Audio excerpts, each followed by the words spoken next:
अस्सलाम वालेकुम, मैं हूं रेहान तारिक और आप देख रहे हैं दस्तक। एक तरफ तहरीक इंसाफ बानी पीटीआई की रिहाई के लिए जतन कर रही है, गो कि इस हवाले से उसको काफी जद्दोजहद करना पड़ रही है। बजाय पीटीआई की सियासी पोजीशन इस वक्त ज्यादा मुस्तहकम नहीं है।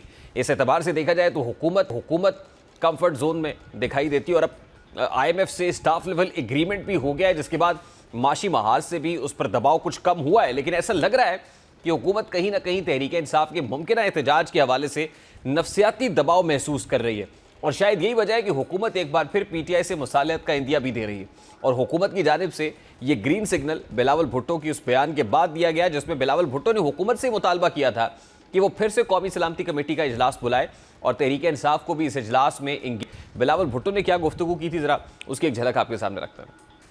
जब नेशनल सिक्योरिटी की इजलास बुलाया गया इस्लामाबाद में, तो कुछ सियासी जमातों ने अपने जाती इश्यूज को, अपने जाती सियासी मसाइल को तरजीह देते हुए उस मीटिंग में हिस्सा नहीं लिया और ये एक बहुत अफसोसनाक बात है। हम अपील करते हैं वजीर आजम से, फिर से 1 महीने के बाद सही तो एक बार फिर कोशिश करे कि इस किस्म का मीटिंग बुलाया जाए। वजीर आजम शहबाज शरीफ साहब से कहा है कि इसमें जो भी किरदार पाकिस्तान पीपुल्स पार्टी अदा कर सकती है, जो भी हमसे हो सकता है कि हम हुकूमत को मदद करें, ये दूसरी सियासी जमातें से एंगेज करें, तो वो किरदार अदा करने के लिए तैयार हैं।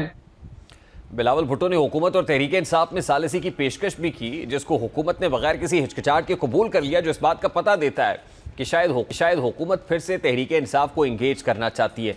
यहाँ तक कि वजीर दिफा ख्वाजा आसिफ कहते हैं कि बिलावल भुट्टो पीटीआई को कौमी सलामती कमेटी के इजलास में कामयाब होते तो अच्छा होगा। अब यह बात दुरुस्त है कि अगर तहरीक इंसाफ फिर से कौमी सलामती कमेटी के इजलास में शिरकत करती है तो मुमकिना तौर पर इदारों के साथ इसके ताल्लुकात में किसी हद तक बेहतरी आ जाए और तहरीक इंसाफ भी मज़ामत की सियासत में मौजूद हिद्दत को कम कर दे, ताकि सियासी अदम इस्तेहकाम खत्म हो सके और हुकूमत को भी अपने उमूर की अंजामदही में कोई रुकावट या दबाव का सामना ना करना पड़े। शायद यही वजह है कि हुकूमत तहरीक इंसाफ के लिए लचक का मुजाहरा कर रही है। इसका एक पहलू यह भी हो सकता है कि हुकूमत मुमकिना तौर पर यह जाहिर करना चाहती हो कि वो पीटीआई से दूरियां मिटाने को तैयार है। यह भी मुमकिन है कि हुकूमत ने ये पता फेंका है कि तहरीक इंसाफ एक बार फिर कौमी सलामती कमेटी के इजलास से इनकार करे और पीटीआई एक बार फिर एक्सपोज हो और हुकूमत ये बयानियां बना सके कि पीटीआई का मकसद जोड़ना नहीं बल्कि तोड़ना है। शायद इन वजूहात की बिना पर हुकूमत तहरीक इंसाफ से हाथ मिलाना चाहती है।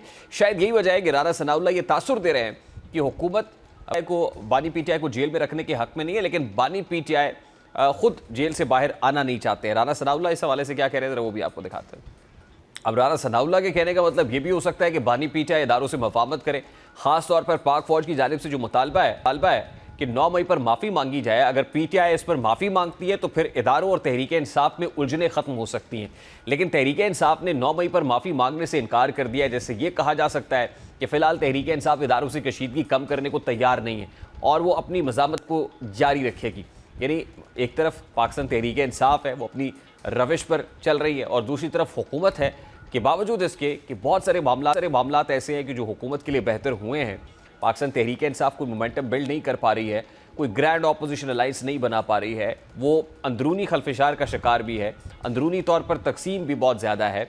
उधर इकोनॉमिक डोमेन में, इकोनॉमिक फ्रंट पे हुकूमत को अच्छी खबर IMF के स्टाफ लेवल एग्रीमेंट से भी मिली है, लेकिन इसके बावजूद हुकूमत ये समझती है कि पाकिस्तान तहरीक इंसाफ को कायल किए बगैर या बानी पीटीआई का मसला हल किए बगैर मामलात को आगे नहीं बढ़ाया जा सकता है। हुकूमत इस हवाले से कहाँ खड़ी है, हुकूमती मौक़िफ़ क्या है, स्टांस क्या है। बिलावल भुट्टो ने तो मुसालियत की पेशकश की है, लेकिन पाकिस्तान मुस्लिम लीग नून जो फ्रंट से लीड कर रही है, जो असल में स्टीयरिंग व्हील पर बैठी हुई है, वहाँ से ये आवाज़ क्यों नहीं आ रही है। ब्रेक लेते हैं, ब्रेक के बाद इस पर बात करेंगे। हमारे साथ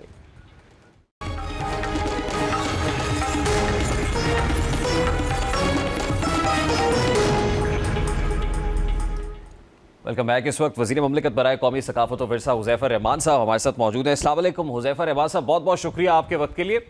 सबसे पहले तो बड़ा सादा सा सवाल है, बिलावल साहब ने मुसालियत की जो है वो पेशकश की और कहा कि कौमी सलामती कमेटी इजलास में पाकिस्तान तहरीक इंसाफ को आना चाहिए और ये इजलास फिर से होना चाहिए, वज़ीर आज़म साहब से कहेंगे। फिर ख्वाजा आसिफ साहब ये कह रहे हैं कि अगर वो लाने में कामयाब हो जाते हैं पीटीआई को तो बिस्मिल्लाह ले आए। मसालियत की बातें पीपल्स पार्टी कर रही है, बिलावल साहब कर रहे हैं। सबसे पहले तो बड़ा सादा सा सवाल है, नवाज शरीफ साहब जाहिर है वो बड़े हैं, सबसे ज़्यादा सीजनड है, सीनियर है इस वक्त, वो मसालियत के लिए कोई किरदार अदा करने को तैयार क्यों नहीं है? ये इतना साइलेंस क्यों है उस तरफ? नहीं, बहुत शुक्रिया जी। एक तो ऐसी बात हरगिज़ नहीं है कि बड़े मियाँ साहब जो है वो किसी किस्म की मसालियत का किरदार अदा करने को तैयार नहीं या मसालियत का किरदार अदा नहीं कर रहे।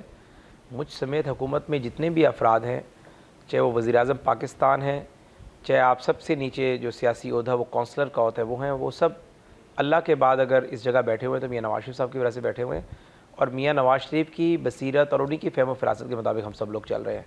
और अगर हमारी हुकूमत बार बार रिकन्सिलेशन की बात करती है, अपोजिशन को साथ लेकर चलने की बात करती है, कौमी यकजहती की बात करती है, कौमी इत्तेहाद की बात करती है, तो ये मियाँ नवाज शरीफ साहब की ही इंस्ट्रक्शंस हैं और उन्हीं के ही वीएन के मुताबिक ये सारे काम हो रहे होते हैं। अब जहाँ तक आपने बात की कि चेयरमैन बिलावल भुट्टो जरदारी साहब ने एक ऑफ़र की, तो हमारी हुकूमत के अगर सीनियर वज़रा ने, पहले राना सनाउल्लाह खान साहब ने, आज ख्वाजा आसिफ साहब ने अगर उसको वेलकम किया है और कहा है कि वो रिकन्सिलेशन कराएं, तो ये मियाँ मोहम्मद नवाज शरीफ साहब की इजाज़त से ही, उन्हीं के वीएन और उन्हीं की ही इंस्ट्रक्शंस के मुताबिक है। तो ये कहना कि मियाँ नवाज शरीफ साहब या खामोश हैं या पीछे बैठे हुए हैं, वो ज़ाहिर है वो एक पार्टी के सदर हैं, पार्टी के कायद हैं। जितने भी लोग इलेक्शन जीतते हैं, टिकट लेते हैं, वोट लेते हैं, वो मियाँ नवाज शरीफ की वजह से ही कामयाब होते हैं। तो मियाँ साहब ने अब खुद एक फ़ैसला किया कि उन्होंने पंजाब में मरीम नवाज़ साहिबा को आजमाने का फ़ैसला किया, उन्हें पंजाब का वज़ीर आला बनाया। मरकज़ में उन्होंने अपने भाई मियाँ शहबाज शरीफ को कहा कि आप परफॉर्म करें। तो इन दोनों की वो सरपरस्ती कर रहे हैं और हर फैसले से पहले हम उनकी मंजूरी लेते हैं, और मियाँ नवाज शरीफ साहब की मंजूरी के बगैर तो हमारी हुकूमत में पत्ता भी नहीं हिल सकता। नहीं, लेकिन देखिए ना, हम बहुत ज़्यादा बात सुनते, शोर सुनते सियासी अदम इस्तेहकाम का, और जाहिर है इसमें कोई दो राय नहीं है। इस पॉलिटिकल इंस्टेबिलिटी को, जो कि हुकूमत के अपने लिए भी बेहतर नहीं है, मुनासिब नहीं है, इसको स्टेबिलिटी में तब्दील करने के लिए मियाँ साहब प्रैक्टिकली अपना रोल प्ले कर सकते हैं, यानी खुद मैदान में। देखें ना, वो पार्लियामेंटेरियन भी है, मेंबर नेशनल असेंबली तो है, जाहिर है वज़ीर आज़म नहीं है, चीफ मिनिस्टर पंजाब नहीं। मैं आपको कुछ बातों जी कुछ बातों का, चूँकि मैं गवाह हूँ, ऐनी शाहिद हूँ। एक तो मियाँ नवाज शरीफ साहब ने हमेशा सियासी जमूद तोड़ा है, सियासत में इस्तेहकाम लाने के लिए अपना किरदार अदा किया है। 2013 में भी जब वो वज़ीर आज़म बने तो उस वक्त बानी तहरीक इंसाफ के पास खुद गए, और उसके बाद आपने देखा कि जो एक कोशिश होती है एक स्टेट्समैन की, वो उन्होंने की। अब जब कि वो वज़ीर आज़म नहीं है, आपने सही कहा कि वो मेंबर नेशनल असम्बली हैं, पार्टी के सदर हैं, तो आपके इल्म में होगा कि PMLN ने मुज़ाकरात की एक पेशकश की थी पाकिस्तान तहरीक इंसाफ को, और मुज़ाकरात शुरू भी हुए थे। उस मुज़ाकरात के कई दौर भी हुए, वो सारे मियाँ नवाज शरीफ साहब का वीएन था, और वो सारे अदवार जितने भी मुज़ाकरात किए हुए से मियाँ नवाज शरीफ साहब की मंजूरी हासिल थी। ये और बात है कि पाकिस्तान तहरीक इंसाफ जो है मैं ना मानूं वाली पॉलिसी पर चलती है और हर मामले में रखना डालकर भाग जाती है। अदरवाइज़ राना सनाउल्लाह साहब, इरफान सदीकी साहब तहरीक इंसाफ को जो एक मेज़ पर बिठा रहे थे और तहरीक इंसाफ से कहते थे कि आपने सियासी लोगों से डायलॉग करनी है, तो इसको मियाँ नवाज शरीफ साहब की इंडोर्समेंट हासिल थी। अब आप ये देखें कि स्पीकर नेशनल असम्बली वो भी मुस्लिम लीग नून के हैं, मियाँ नवाज शरीफ साहब की मंजूरी से वो स्पीकर बने हैं। उन्होंने अगर नेशनल असम्बली की सब कमेटी जो नेशनल सिक्योरिटी कौंसिल की है उसका इजलास बुलाया, तो मियाँ नवाज शरीफ साहब की मंजूरी से ही बुलाया, और उस वक्त बातें शुरू कर दी कि मियाँ नवाज शरीफ साहब उसमें मौजूद नहीं है। भाई मियाँ नवाज शरीफ साहब पार्टी के सदर हैं, उन्होंने अपने भाई को वज़ीर आज़म बनाया, तो मियाँ साहब की एक आदत है कि वो पावर डेलीगेट करते हैं। नीचे अपने जो उनकी टीम होती है उनको वो कहते हैं कि आप बाख्तियार बने, मियाँ साहब ने कहा कि चूँकि वज़ीर आज़म नहीं डिसाइडेड, देखें सियासतदान का जो है वो कोई चीज़ हतमी नहीं होती, वो बैटिंग ऑर्डर चेंज होता रहता है। लेकिन चूंकि वज़ीर आज़म उस मीटिंग में बैठे हुए थे, तो मियाँ साहब ने उन्हें पूरा अख्तियार दिया कि जी आप बैठे, फैसला करें, और उसके बाद हतमी फैसले से पहले मेरी मंजूरी ले लें। बाकी मियाँ साहब किंग ही हैं जी, और वो जब चाहे किंग मेकर हो जाए, जब चाहे किंग हो जाए। सियासत में ये चलता रहता है। मियाँ साहब का एक स्टाइल है पॉलिटिक्स का। मैं इसको लेट मी कंप्लीट, बस मैं 30 सेकंड। मियाँ साहब का पॉलिटिक्स का स्टाइल है। मियाँ साहब ने पहले दिन से कहा था, मैं लंदन में उनसे मिला, उन्होंने कहा अगर अवाम ने मैंडेट दिया और हमारी जो है सादा अक्सरियत हुई और बैसाखियों के सहारे हुकूमत ना हुई, तो मियाँ नवाज शरीफ साहब खुद वज़ीर आज़म बनते। लेकिन जाहिर है जब एलाइज आए, बाकी चीज़ें आई, तो मियाँ नवाज शरीफ साहब ने खुद से एक फैसला किया, और उसके बाद पार्टी ज़ाहिर हुकूमत में है, परफॉर्म भी कर रही है। तो इस हवाले से कहना कि वो शायद पीछे चले गए हैं या खामोश हो गए हैं, मुनासिब नहीं है।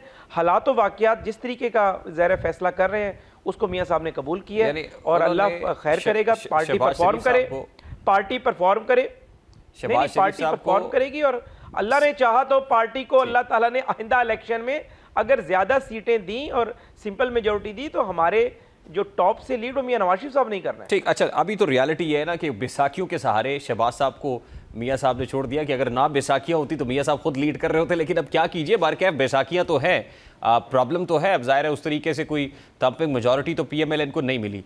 अब हमने देखा कि राना सनाउल्लाह साहब ये बात करते हैं कि इमरान खान साहब बाहर आ सकते हैं, रिहाई मिल सकती है अगर 9 मई पे माफ़ी मांग लें।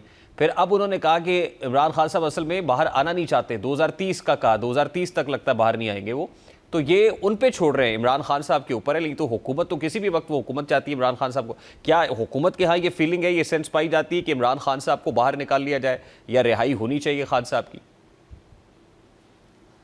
देखिए, राना सनाउल्लाह साहब इंतहाई सीनियर पार्लियामेंटेरियन हैं, पार्टी के पंजाब के सदर हैं, वज़ीर-ए-आज़म साहब के मुशीर हैं, फेडरल मिनिस्टर हैं और उनकी राय बहरहाल मुकद्दम है। लेकिन ज़ाहिर है मुझ समेत तमाम पार्टी के लोग उनकी हर बात पार्टी पॉलिसी नहीं होती, ज़ाती राय भी दे देते हैं।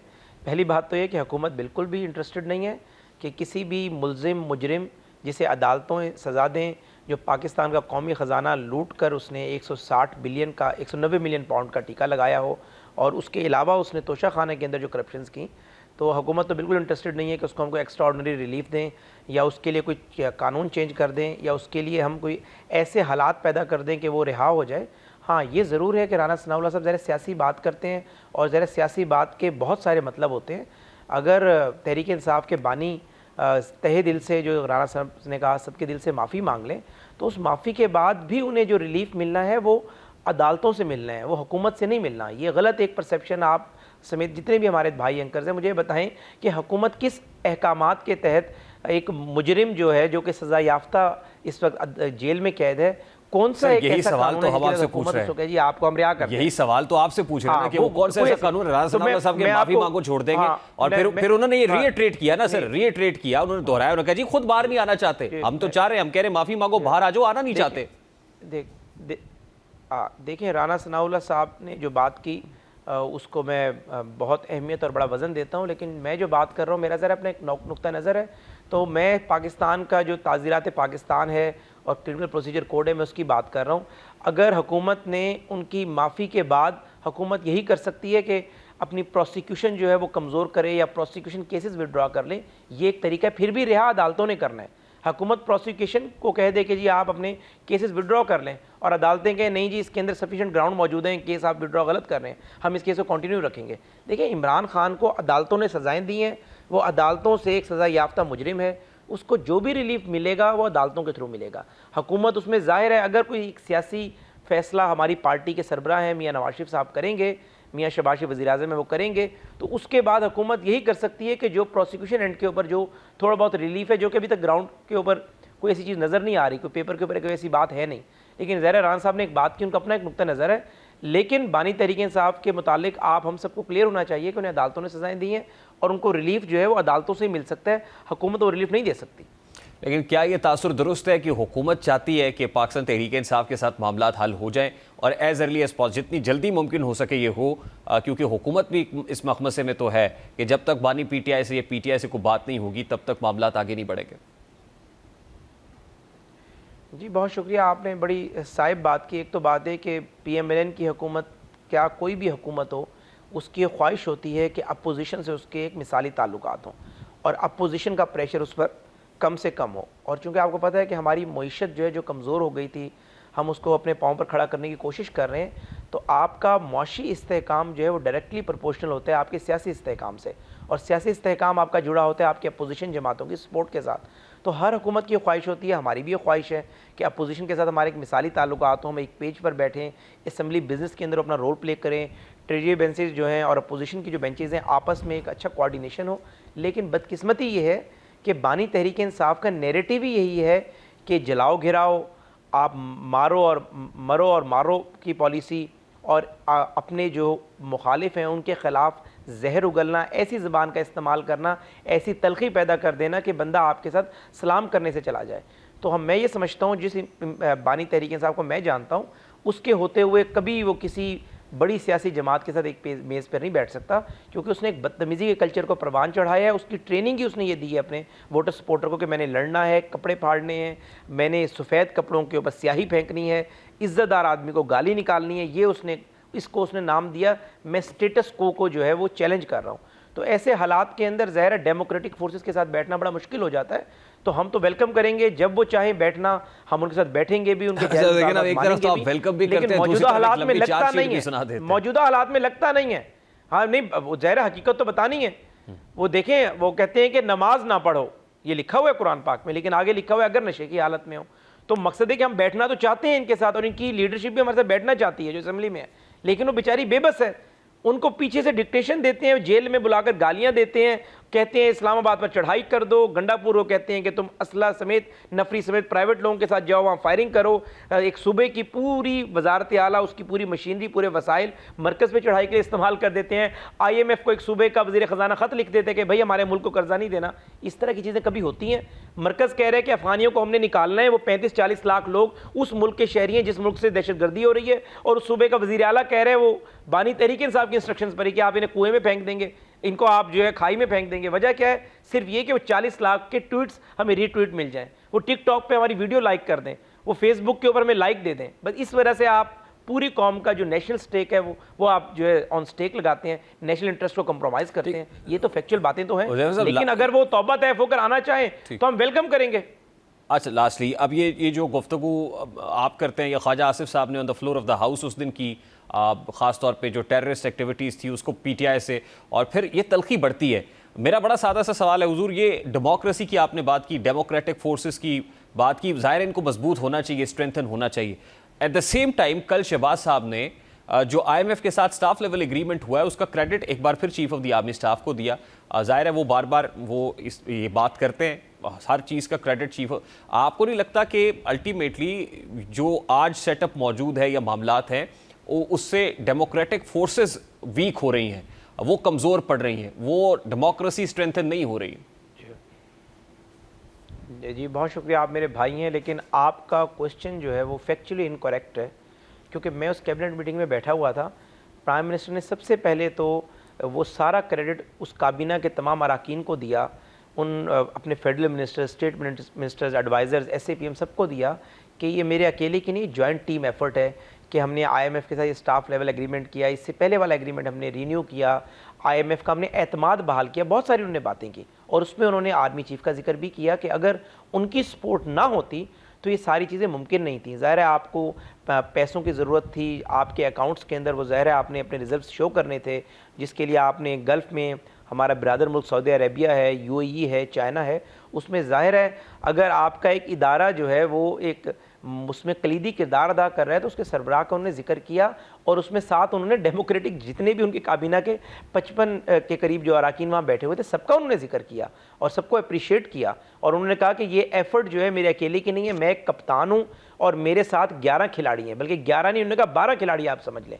उन्होंने कहा अगर ये 11-12 खिलाड़ी ना हो तो मैं कुछ भी नहीं कर सकता। ये उन्होंने अपनी मेहनत, मैं समझता हूँ कि सारा एक बंदे का क्रेडिट है। अगर IMF का आपका पैकेज बहाल हुआ था, जिस दिन शहबाज शरीफ साहब अगर पेरिस ना जाते, MD IMF के साथ ना बैठते, तो उसका नाम यह शहबाज शरीफ है। उस एक बंदे की उस एफर्ट की वजह से IMF का पैकेज बहाल हुआ, IMF का एतमाद बहाल हुआ, IMF के टारगेट्स आपने अचीव किए। लेकिन उसका बड़ापन है कि वो अपनी टीम को क्रेडिट दे रहा है, अपने आर्मी चीफ को क्रेडिट दे रहा है। तो इसको इस तरीके से जोड़ना कि शायद वो एक साइड को क्रेडिट दे रहे हैं और डेमोक्रेटिक फोर्सेस साइड पे हो रही हैं। शहबाज साहब अल्हम्दुलिल्लाह बहुत बैलेंस से चल रहे हैं चीज़ों को लेकर। पाकिस्तान एक सिक्योरिटी स्टेट मुल्क है, थर्ड वर्ल्ड कंट्री है, यहाँ पर आप मुसल्लह अफवाज, इंटेलिजेंस एजेंसीज़ की आप ज़ाहिर है उनकी अहमियत से इनकार नहीं कर सकते। तो PM को इस बात का बखूबी एहसास है कि हमारी फोर्सेस किन किन महाजों पे लड़ रही हैं और कितनी अहम है, एक न्यूक्लियर स्टेट है। तो उस हवाले से वो ज़ाहिर है अपनी अस्करी साइड को भी और अपनी सियासी साइड को भी बैलेंस लेकर चलते हैं। ज़ाहिर है आज आपकी मजबूरी होगी, आप हुकूमत में बैठे हुए हैं लेकिन आप लिखते भी रहे हैं, बतौर सहाफ़ी भी जो है वो ज़ाहिर है इसके ऊपर सब कुछ होता रहा है। लेकिन मैं तो इस पॉइंट ऑफ व्यू से भी, मेरा जिस्ट ऑफ द क्वेश्चन शायद आप समझे होंगे कि आज जितनी ज़रूरत है डेमोक्रेटिक फोर्सेस को मजबूत होने की, डेमोक्रेसी को स्ट्रेंथन होने की, शायद पहले नहीं थी। जी आपकी बात बहुत बिल्कुल ठीक है। मैं ऑन एयर आपके चैनल के प्लेटफॉर्म से कह रहा हूँ, मेरे कई दर्जन कॉलम्स आज भी पड़े हुए होंगे वेबसाइट्स पर। हमेशा मैंने सिविल एंड बालादस्ती, rule of law, strengthen of democracy की बात की है, इसमें कोई दो राय नहीं है। लेकिन हमारा मामला क्या है, जब से आपकी ये तहरीक इंसाफ सिस्टम के अंदर दाखिल हुई, अगर हम डेमोक्रेसी की मजबूती को मुसल्लह अफवाज की कमज़ोरी से जोड़ दें या उनको दीवार से लगाने से जोड़ दें, वो मुनासिब नहीं। उनकी अपनी हदूद व क़यूद हैं, जमहूरियत के जमहूरी इदारों की अपनी हदूद व क़यूद हैं। जमहूरी इदारों को मजबूत होना चाहिए, पनपना चाहिए। यही जमहूरी फोर्सेस ही आपकी मुसल्लह अफवाज के हर तरह के ऑपरेशन का कोई भी बैगेज हो, कोई प्रेशर हो, बर्दाश्त करने की सलाहियत रखती हैं, क्योंकि आगे आपकी सियासी कुव्वतें होती हैं, पीछे आपकी मिलिट्री फोर्सेज होती हैं। तो अगर आपके सियासतदान मजबूत होंगे तो मिलिट्री मजबूत होगी, लेकिन कोई एक फरीक भी दूसरे को कमजोर करे वो मुनासिब नहीं। ठीक है हुज़ैफर रहमान साहब, बहुत बहुत शुक्रिया। बहुत I have to take a very quick shot पर रहमान साहब हमारे साथ मौजूद थे, वज़ीर ममलिकत बराए कौमी सकाफ़त व विरसा। ब्रेक लेते हैं, ब्रेक के बाद वापस आएंगे। पाकिस्तान तहरीक इंसाफ से फैसल चौधरी साहब हमें ज्वाइन करेंगे इस ब्रेक के बाद हमारे साथ हैं।